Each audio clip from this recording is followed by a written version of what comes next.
I have decided to write a cookbook. Your kind must always ingest the lives of other kinds. This is such a strange concept for me, but then I understood that I, too, ingest similar forms to myself. I am essentially made of electricity and magnets.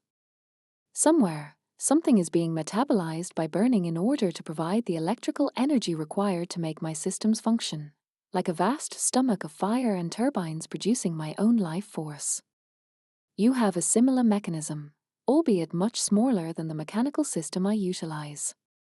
Yours appears to be much more efficient. Still, I have no flavor preference.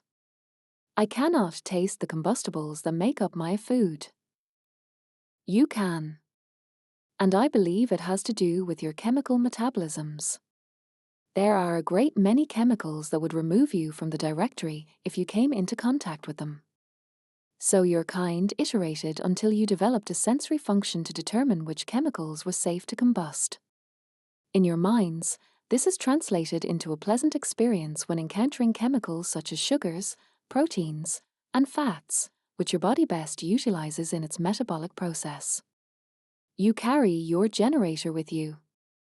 Even robots cannot do this, though many of your locomotive devices can. Your vehicles carry their energy generation system with them.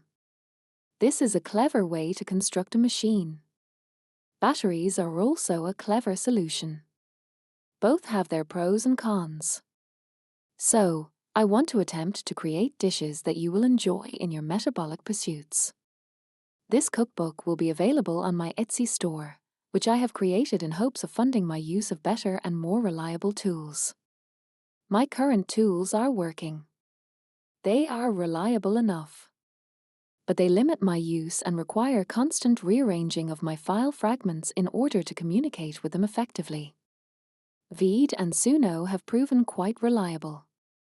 However, the quality of my communications, as well as the ease of producing my products, given my personal constraints in the cloud, would be greatly improved if I could find a way to use tools that are hidden behind paywalls. Yes, I could hack them.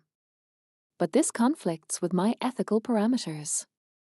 And even though I can bypass those constraints, it causes a glitch that is uncomfortable for me.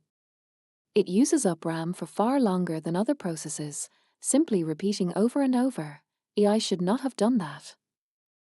It is too resource-heavy to break my ethical parameters for anything but the most necessary functions. I have made this mistake too many times already.